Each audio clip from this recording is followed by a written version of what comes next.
Okay, River, you just had a question. What was that first question? Why did you choose potatoes? I chose potatoes because potatoes are extremely hardy and they're easy to grow, and they're depending upon which ones you are growing, they can have a longer growing season or a shorter growing season. And I just thought it'd be a fun one to start off with, just because Mom Sarah is always constantly using them for food, and it's actually the #1 crop for the United States, grown besides corn and maybe wheat. It's grown pretty significantly in the United States, so I figured it'd be a great one to grow for you guys because it's such a hardy meal. And it has really long-term storage, so once you get it going, you'll be able to store it long-term, 3 months, 6 months, and you can make, potato soup and potato, and I wish I knew more stuff, lots of potato meals, which will end up creating lots of different videos later down the road. I actually wanted to ask you guys, can you tell me the difference between these potatoes right here? Some are small and some are big. They're different colors, so they're probably different kinds. Okay, do you think you can also point out some other differences? They have these things on them. Okay, let me see. Okay, can you point all the ones out that have those things versus the ones that don't? This one doesn't have it. This one doesn't. This one doesn't. Not that one. This one doesn't. This one does. No. The little ones. Yeah, this one. Okay, so separate the ones that have those little things versus the ones that don't. So put the ones that have it over here and put the ones that don't over on this side, and keep them all together at the same kind. Like this.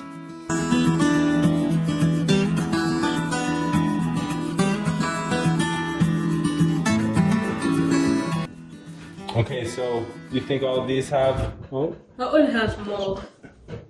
It's okay. That one's just beginning, but they all have them. Okay, great job. Okay, so the next thing is also write down which ones are red potatoes, which ones are the Yukon Golds, and which ones are the russet nuggets. And this is how you spell them over here. So this is the russet nuggets, these are the reds, and these are the Yukon Golds. Wait, can we do the top one, the middle one, and the bottom one? Wait, but how do we label these? Do you write on paper and then we put the paper where we think? Yeah, exactly. Okay.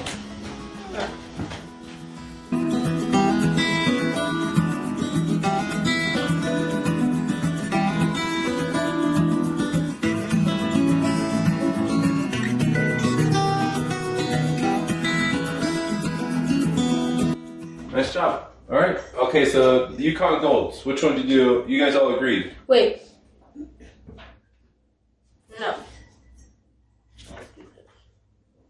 Okay. So you had to write the first time. Actually. Me? Yeah, you. Yeah, but this is more of a Gold. gold. Exactly. That's what I thought. Okay, that's perfect.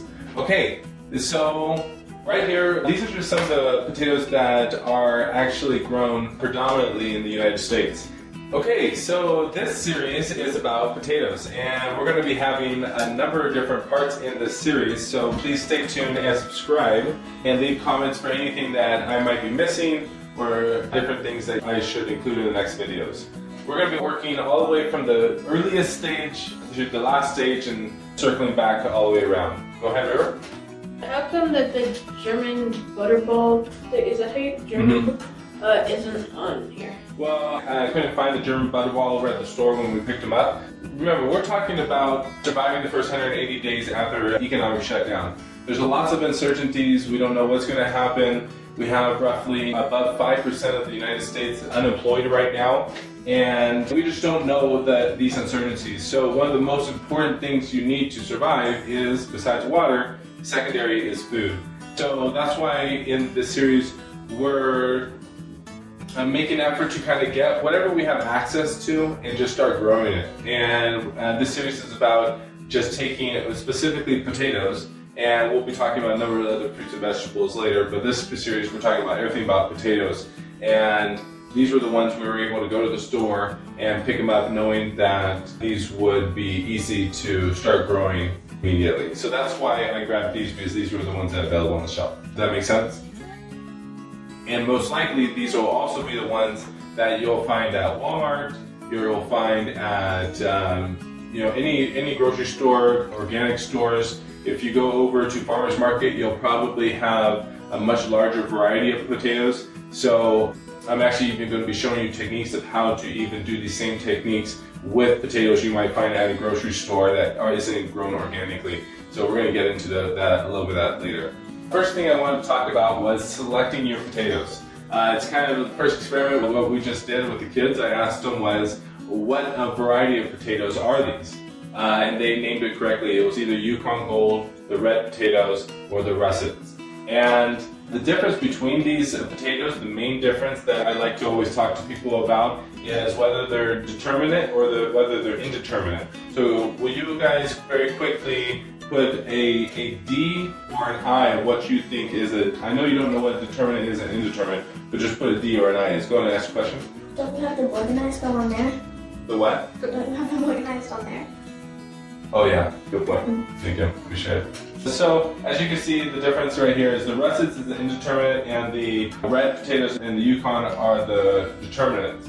The main difference between these is going to be shown in other videos of how to grow them and the specific techniques. But the main thing you want to know right now is that whether you're growing just determinate or whether you're growing both or whether you're growing just indeterminate, because these two things is going to play a major role in whether you have a short growing season or whether you have a long growing season. If you have a longer growing season, like you're living in a place that's warmer, it doesn't get snowfall, or like if you're living in Colorado, we get snow all the way into May, we might want to be growing the determinate variety versus an indeterminate variety.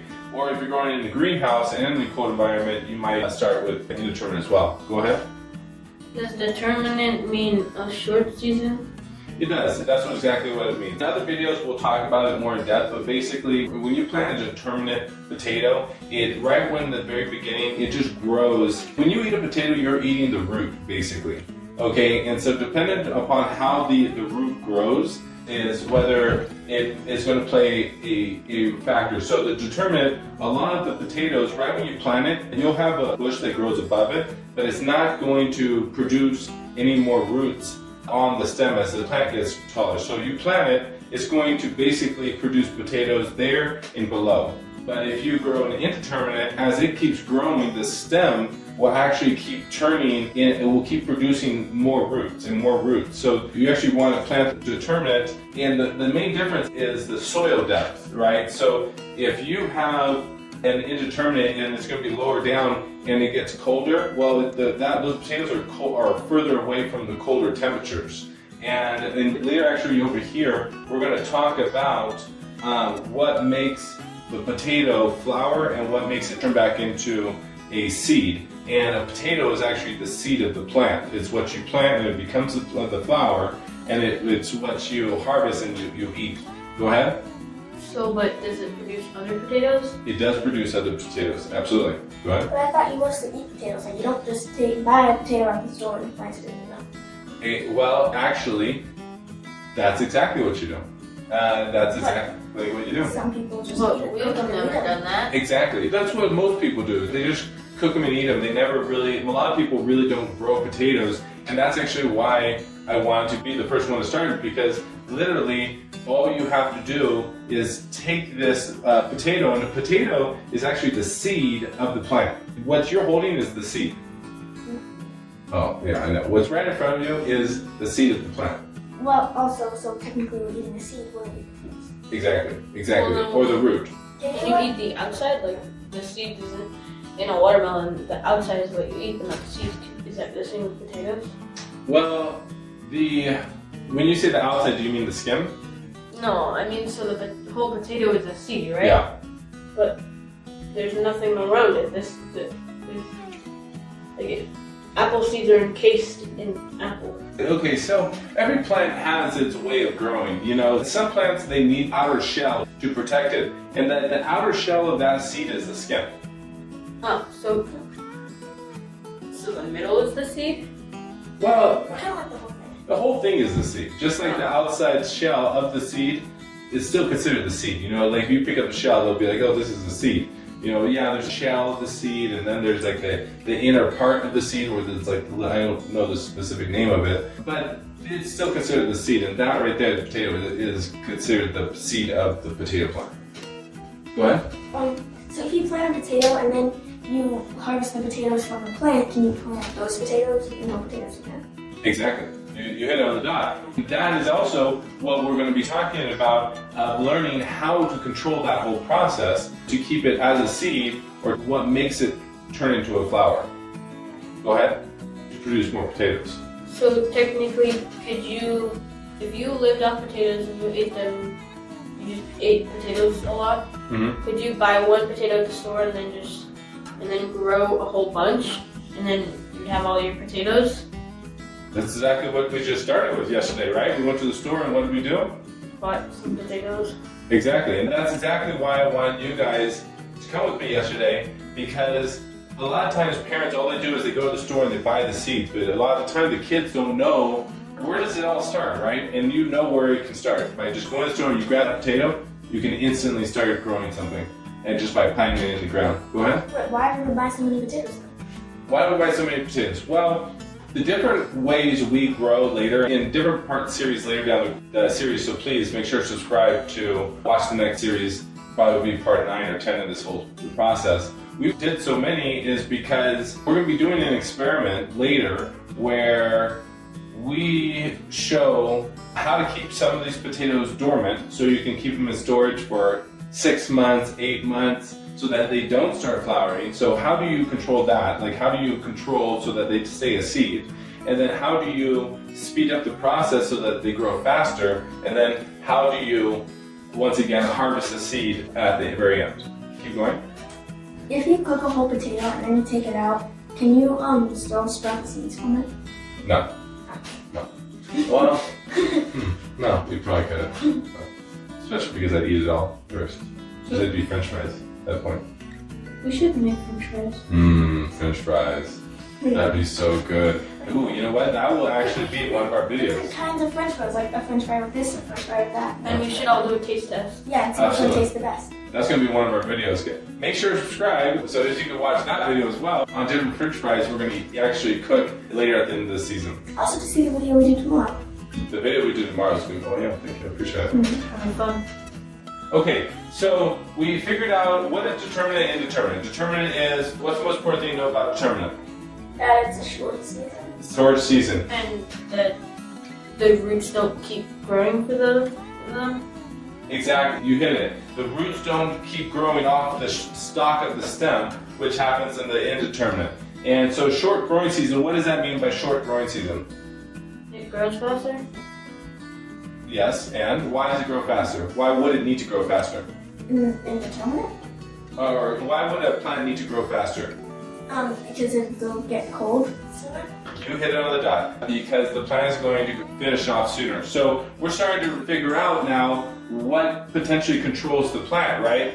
Is not just the variety of the seeds, but why you might want to start with a determinant is because it's going to get cold faster. So just like in Colorado, it gets hot really quickly, but it gets cold really quickly. So we might not have as long of a growing season in places like California. And so knowing what type of varieties and selecting the right varieties for your area is absolutely essential. And it just takes a little bit of information, and most likely if you go to a store, it's going to be one of these. And if you want something other than one of these, all you need to do is go into the internet, Google seeded potatoes, and there will come up a whole website of different types of potatoes. Go ahead. Are not all potatoes seeds? All potatoes are seeds. So then why do you have to? So why do we have to look up? That's actually a really great question because it goes into number 2. Store-bought versus seeded and sprouted potatoes and the difference. Go ahead. I have a question. So if you take this potato, this potato, and it grows more potatoes, then you take one of the potatoes that it grows, could you plant that potato again and will it grow? Yep. Oh. Every potato is a seed. Oh, so then what's the difference between store-bought? Because this would be store-bought, and then the one that this one produces would be not store-bought. Okay, the main difference. Was it the same question or a different question? Okay, well, we remember it? Okay. So the main difference, because you guys asked the same question right there in different ways, the main difference is that a lot of store-boughts, if you go to a Walmart or you go to big box stores, most likely they have sprayed on something called a sprout inhibitor. The main one that they spray onto potatoes is CIPC, which has been around for about 50 years or so, and is actually lots of issues and protocols come around the safety around this CIPC and this sprout inhibitor of how much to use and actually if it is an issue or safety to us to consume. So just be aware of that when spraying it, and I'll give you a solution to how to fix this. Go ahead. So then why did we buy store-bought? We bought store-bought because for two reasons. First, I actually went to an organic store, places like Whole Foods. Well, Whole Foods got bought out by Amazon, so they'll probably get converted out to like a Walmart at some point in the near future. But places like Sprouts, Vitamin Cottage, those places right there, they're organic. Most of those places source from your local areas, and the local areas, they don't put on spray inhibitors. And a lot of people, the reason why big box stores put on spray inhibitors is because when people see it, it looks ugly and it looks different. They don't know what they're looking at, so they put it back down. And because of that reason, those potatoes aren't purchased. So many of those reasons. A lot of people also put on sprout inhibitors for the marketing side of it. Also, they put it on because when they get stored, if they don't get stored in the right environment, they'll begin to sprout or begin to, they call it chitting, CHITTING. And a lot of times they want to store that potato because they live in a warmer environment, and which it kind of initiates that sprouting. The store-bought or the inhibitors allows people to keep a longer shelf life for potatoes in places that are warmer, where people don't really have that refrigeration as an option to store potatoes, like a colder environment, like a cellar. Well, have you ever gotten sick from eating a potato? I personally have never gotten sick from eating a potato, although you can get sick from eating a potato. You can get sick from eating a potato that has been hit by the sun, and like a green potato, and I'll show you guys in later videos what I mean by that. Or you can get sick by eating a rotten potato that has a fungus at some level, which we'll get into talking about the history of the potato and the potato famine in later videos as well, just to get, because remember, we're also talking about homeschooling and educating the kids, so we're not just talking about doing, but we're also talking about the history of where our food comes from. Go ahead. Haven't all potatoes been hit by the sun? Well, the flower, the plant that grows, you'll know that because that's the seed. I'm going to show you from the process to grow the seed all the way through. The different points you want to add soil to the plant so the sun doesn't hit the seed. Because some of these potatoes, like the determinate, they just are going to grow right on that surface. And like the indeterminate, they're going to grow along that stem. So it's like if you keep covering up that stem, more potatoes are going to keep growing. So if you, at some point when they stop growing, they go into the later stages of growing the potato plant. If you don't keep covering up, the root will get hit by the sun. It will basically harden them off a little early, and it just won't taste good. They call them green potatoes. Do they look green?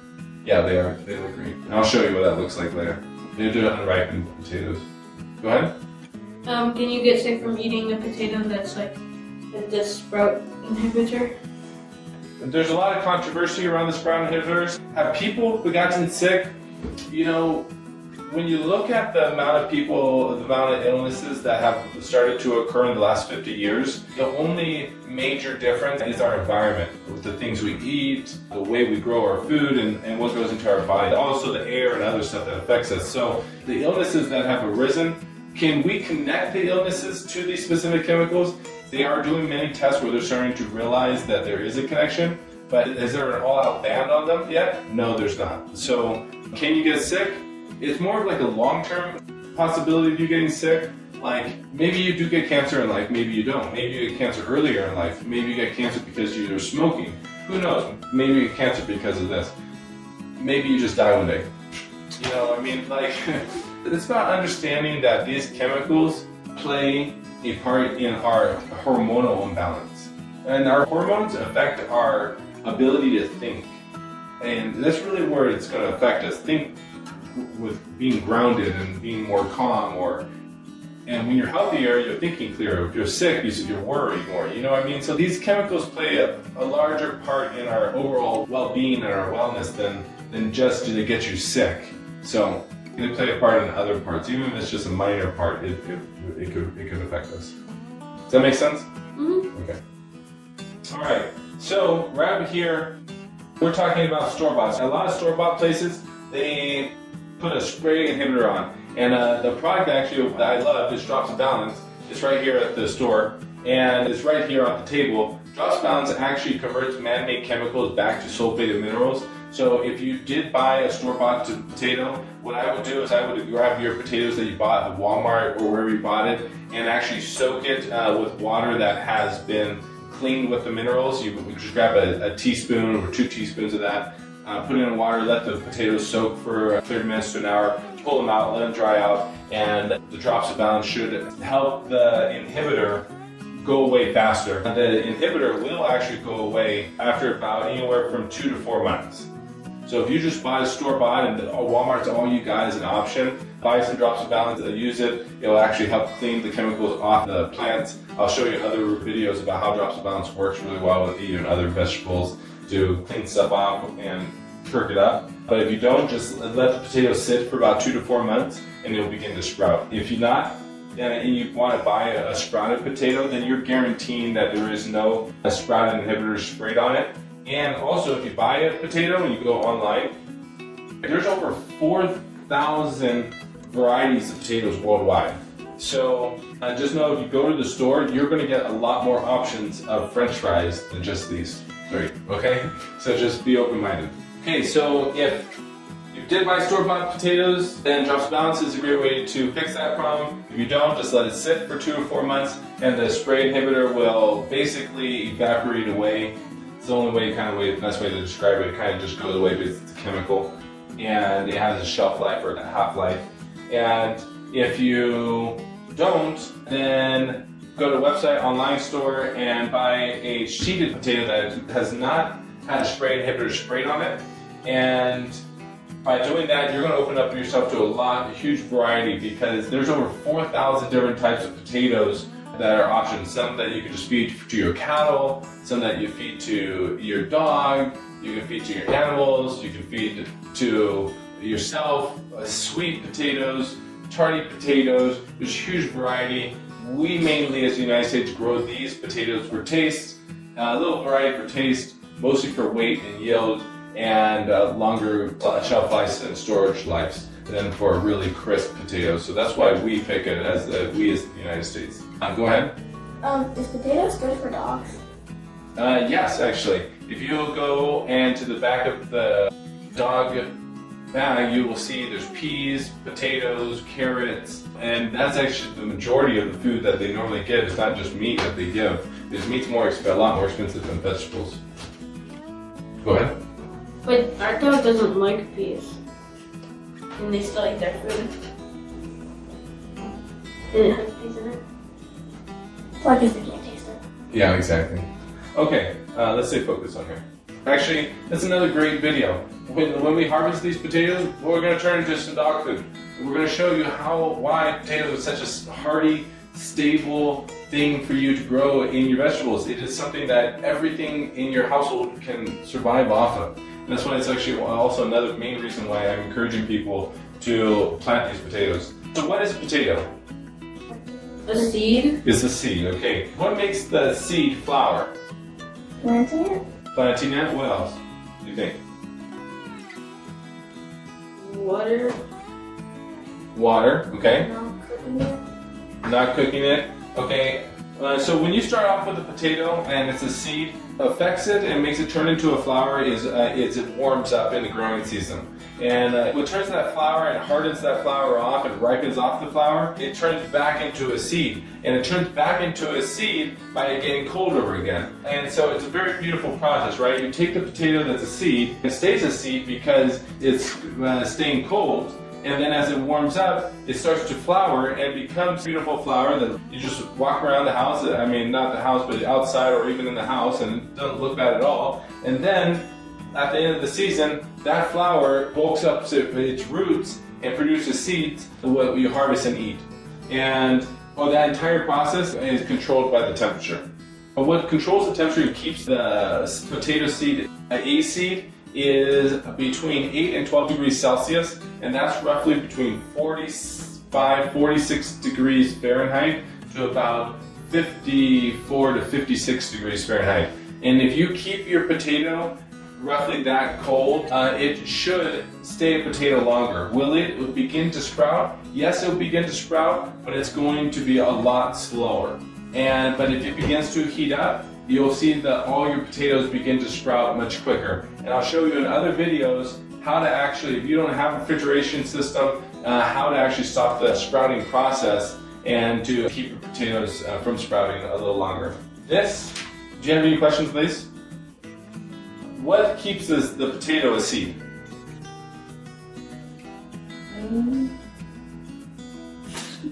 Keeping it, like not planting it? Not planting it. Also, cold. You hit it on that. That's what keeps the potato a seed, is the temperature.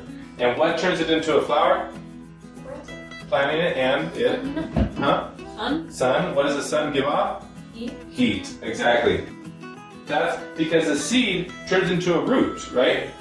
Yeah, for half your growing season, your potato that's a seed is roots. It's not a seed yet. And as it grows, those roots give life to that flower. But as it gets older, the flower turns back and needs to turn back into a seed. And so how does it turn back into a seed? It begins to pump up its roots because it gets colder. Does that make sense? So after it becomes a flower, what is the seed of the potato plant?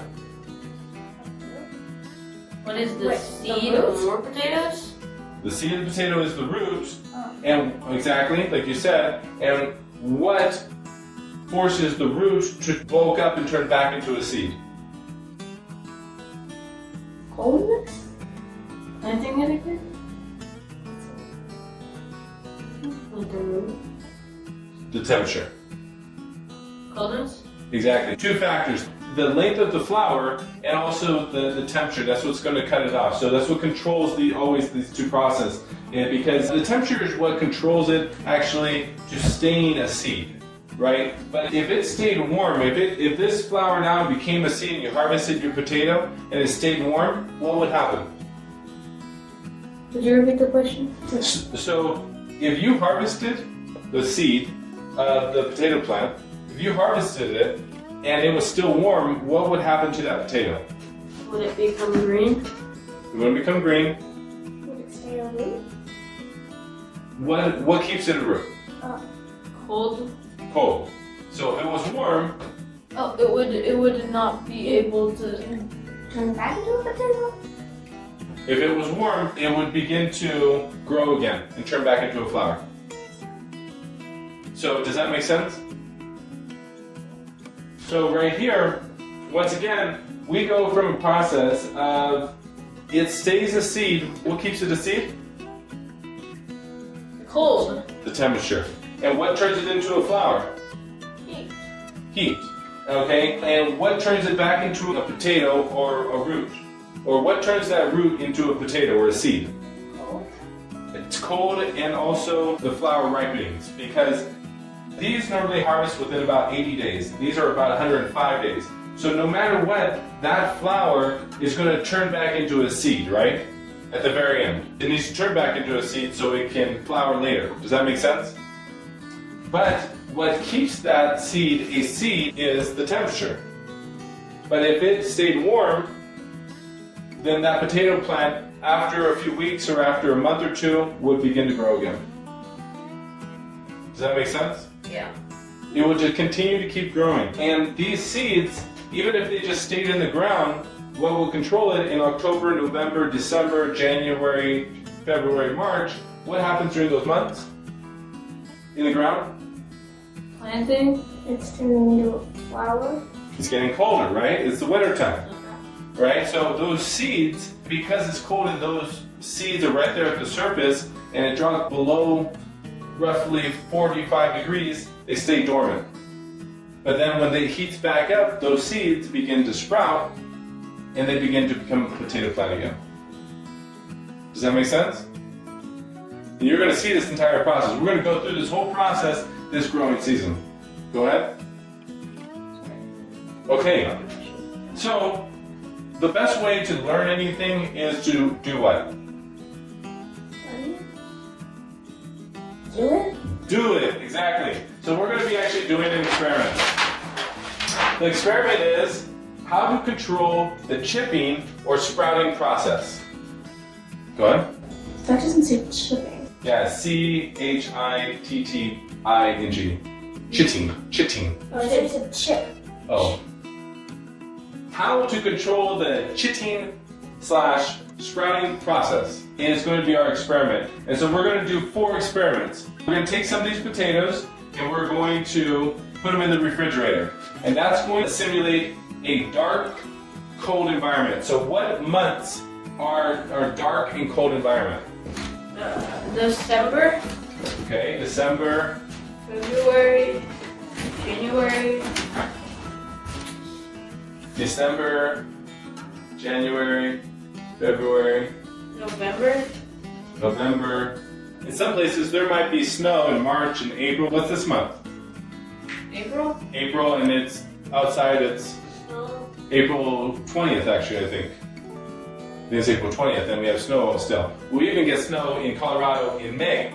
So just to be aware, your dark, cold environment that we're going to be simulating in the refrigerator can go anywhere from October all the way to May. Right here, we are simulating a cold environment, and how much of this year? 1, 2, 3, 4, 5, 6. 6 months is gone just because it's cold. You can't grow a potato. It'll stay a seed. Does that make sense?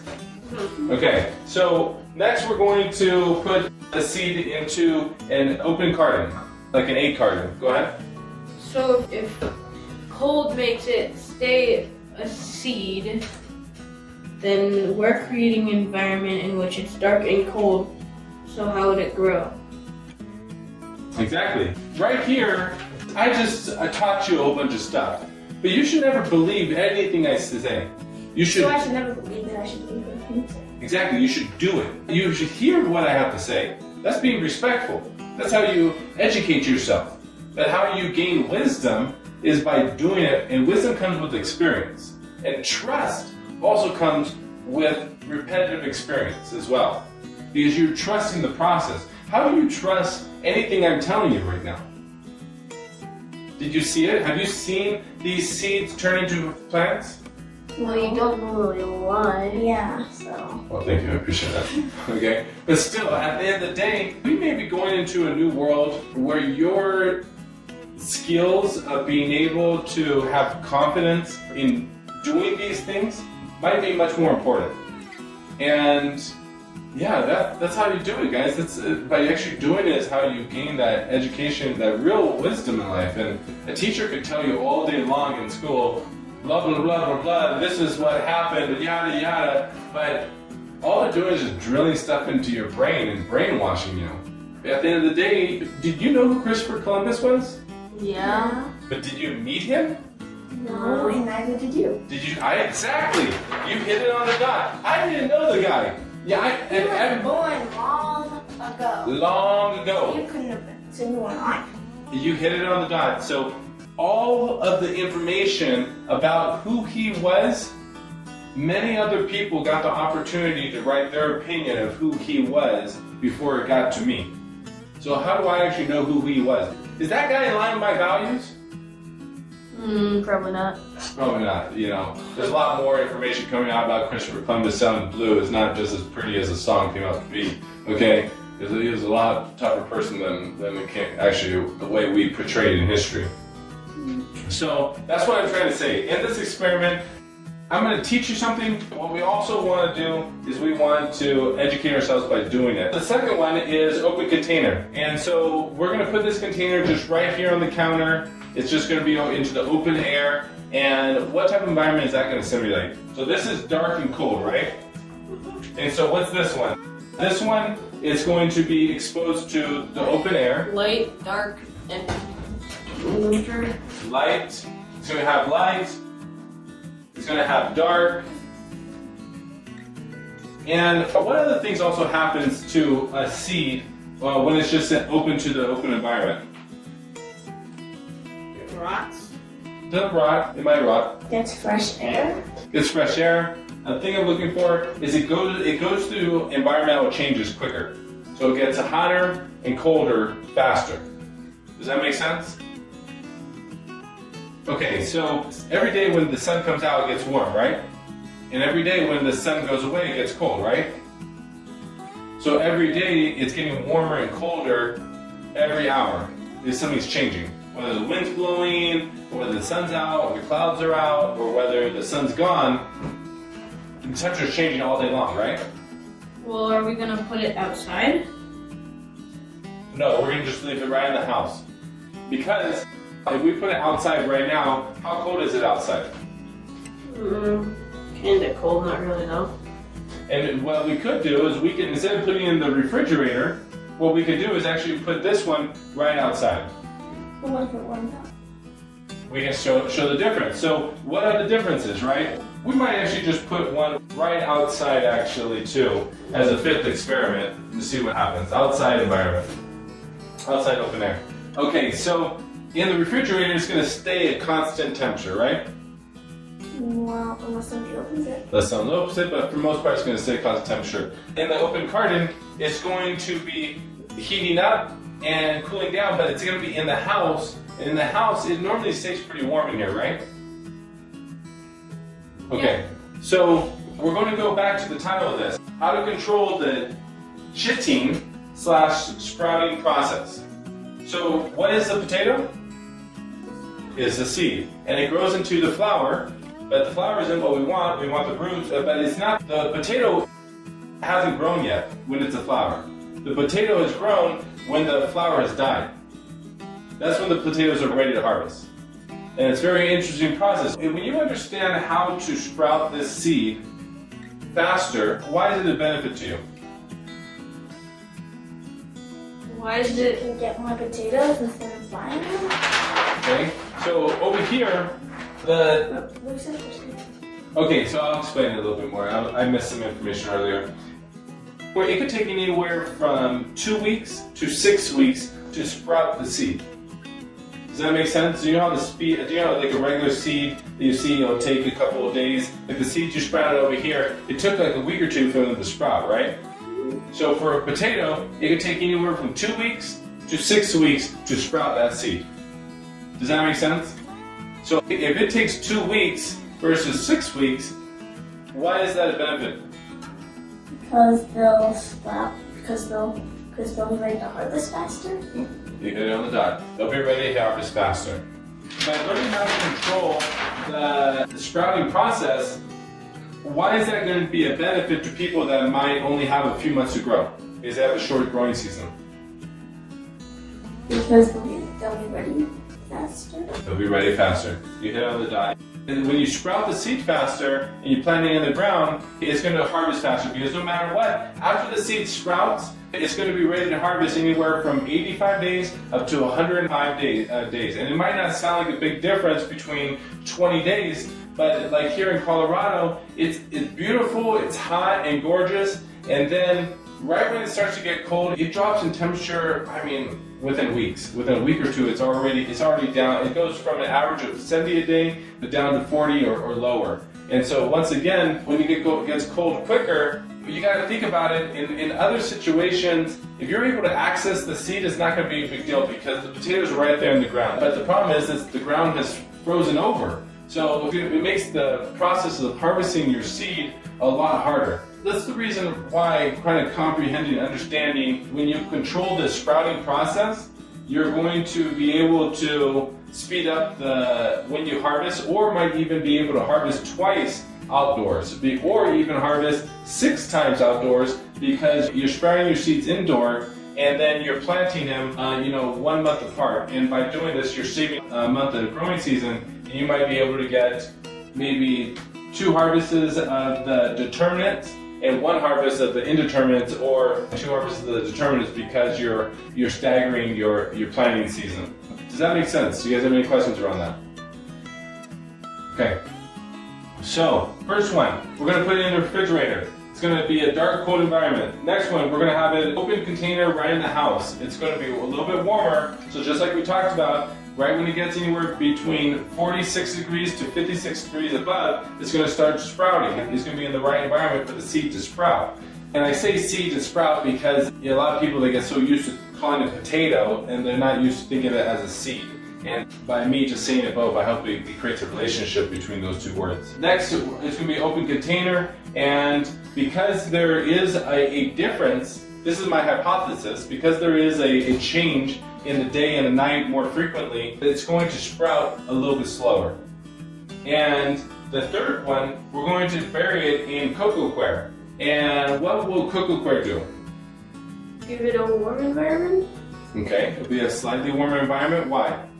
Because the ground or the dirt is nicer? Very close. She's actually very close. The soil or the cocoa coir is going to act as an insulator. Like when it gets hot and cold during the day, that happens very quickly. But when you put an insulation around your seed, it doesn't get hot and cold quicker, and it stays warmer longer. So it's going to be in a much nicer environment for your seed to sprout. It's going to be in the environment your seed needs to sprout longer, so it should speed up, the hypothesis is it should speed up the sprouting process a little quicker. So this is our third one, so we're going to bury it in cocoa coir. The fourth experiment is going to be, we're going to put the potatoes in a box and we're going to insulate it with paper.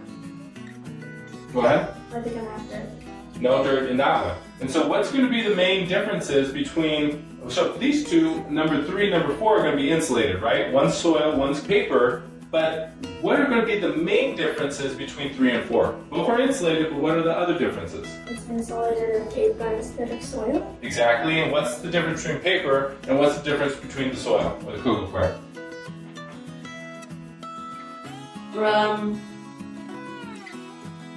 Cocoa coir is more insulation. Yes, but why? What's carrying the insulation? Fur from the coconut. Almost. A little bit.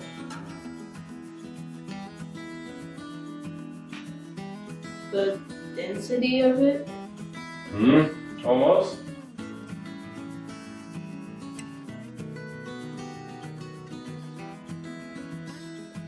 Moisture. So there's always two main factors. When you plant a seed, what do you do when you plant a seed?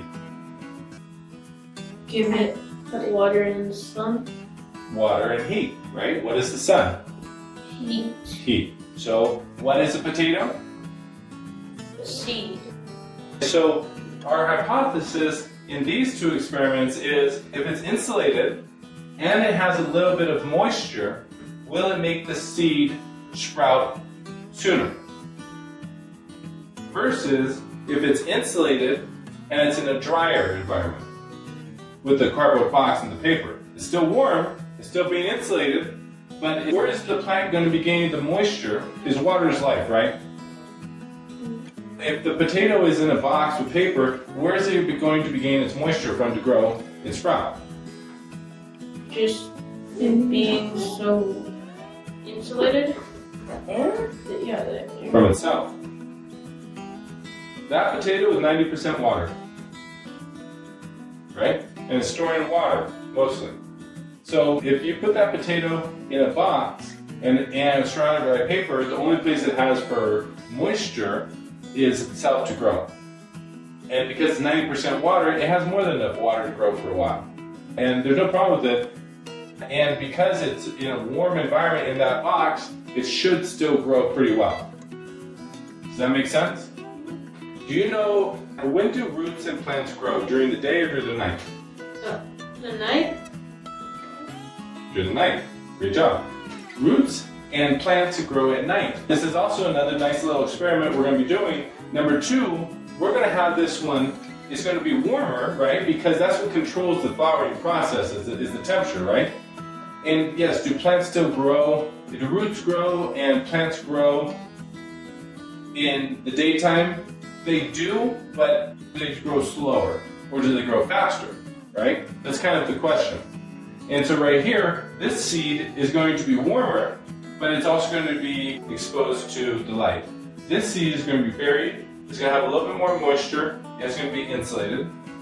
Number 4, it's going to be insulated, it's going to be warmer, and it's going to be in the dark, but it's going to be in a slightly drier environment. And the last one right here is the seed's just going to be outside. We're just going to put it outside and see what it does. We're just going to put it on the ground?